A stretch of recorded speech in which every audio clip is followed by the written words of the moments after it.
These are notes on gene regulation, and so that's pages 582 to 584 in your book if you follow along with the book.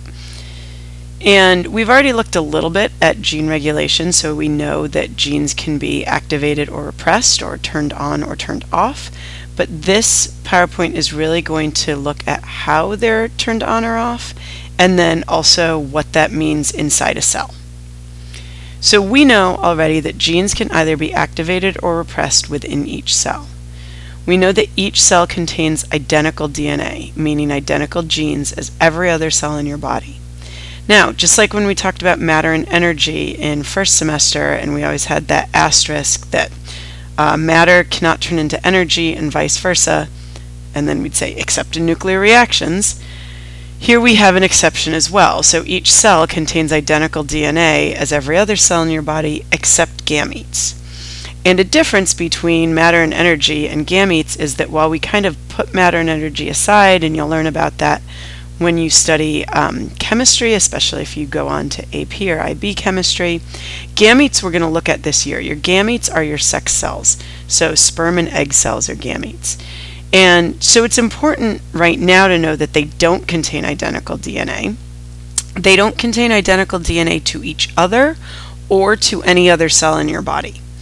And we're going to talk about how they get their DNA and what that means later, but just kind of keep that in the back of your head now. So some genes need to be activated in every cell, like the genes that control cellular respiration. Every cell would need those. And some genes, like the genes that make lactase, need to be activated only in certain cells, like small intestine cells, and repressed in other cells, like skin cells. So you wouldn't need the genes that make lactase in your skin cells. You need them in your small intestine cells where you're digesting the lactose. And obviously, you should know by now, lactase is the enzyme that breaks down the lactose into glucose and galactose. So let's look at an example here. So genes are actually comprised of two regions, the regulatory region and the coding region. And we're going to take an example from the lactase gene. And this is not the full lactase gene, and there's actually a couple of genes in there, but these are actually a part of, I believe it's the lactase Z gene. You don't need to remember that. But you'll notice I've highlighted two areas, a yellow area and a blue area. So this blue area is what we call the coding region.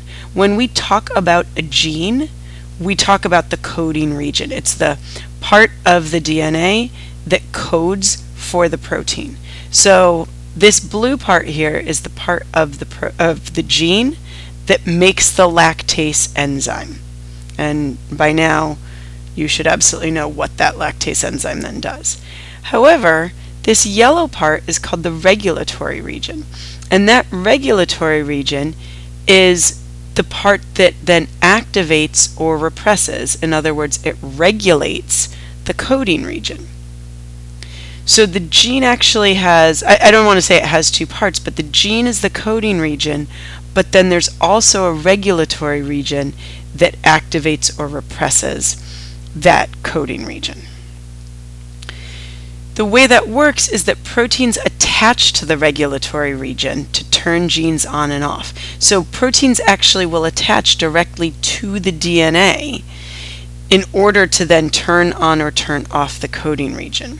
So proteins that turn genes on are called activators. They're called activator proteins. Proteins that turn genes off are called repressors or repressor proteins.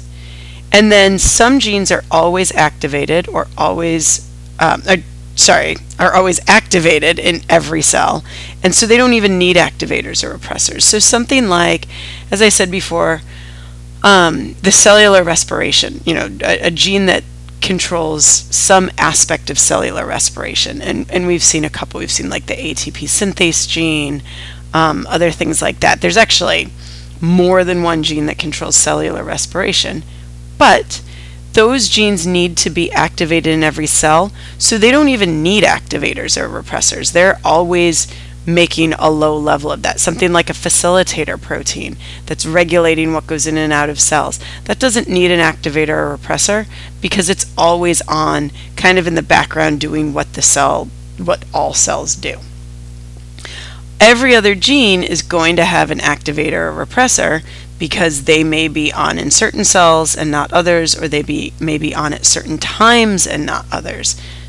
So if you think about all the traits you get in puberty, those are clearly the result of proteins being made from genes that were always there, but only recently have been activated and previously were repressed.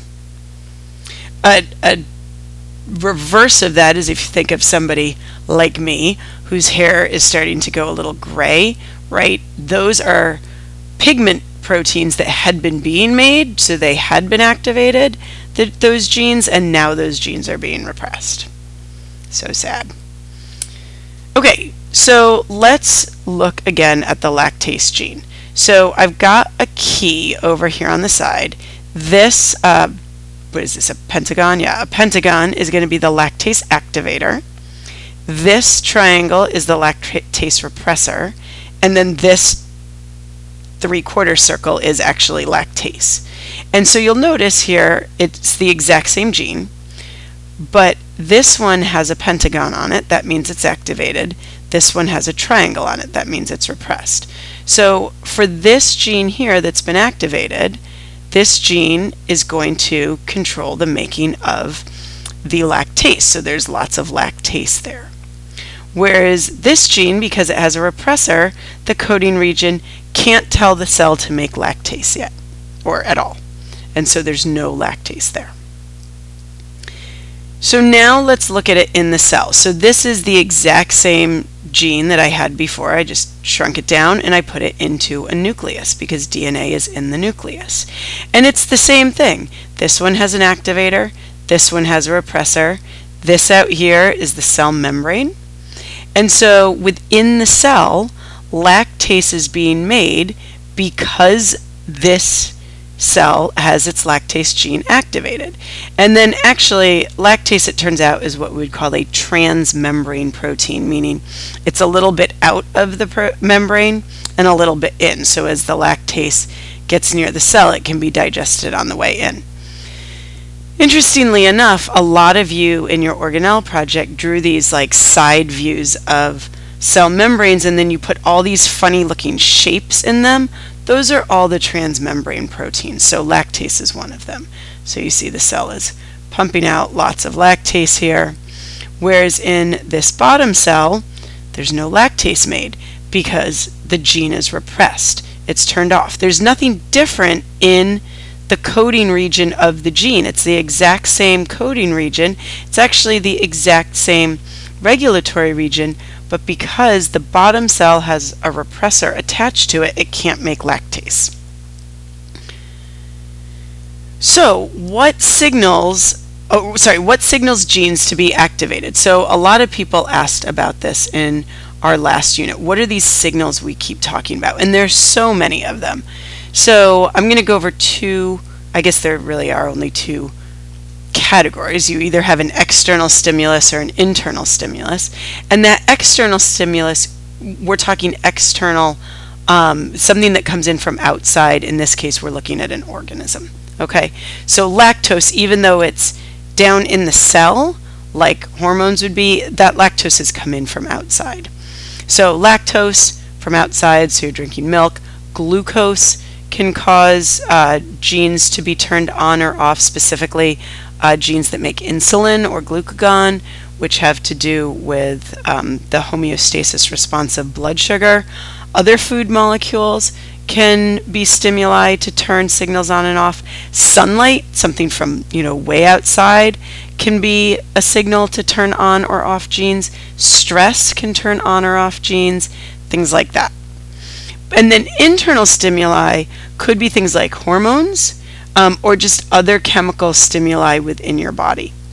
I would say, something like toxins can stimulate genes to turn on or off. I would say that's probably external. I wouldn't get too bogged down in like, wait, is this supposed to be internal, external?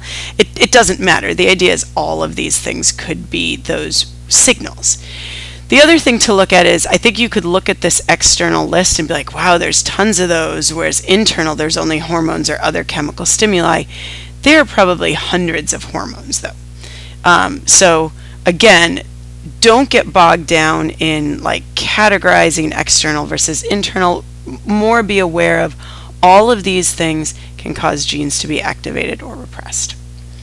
So hopefully that helps you understand a little bit of how genes are activated and repressed, so that you then get the proteins that you're supposed to get, or don't get the proteins that you're supposed to get. If you have any questions, please add them to the comment section on YouTube or ask them in class. Have a good night.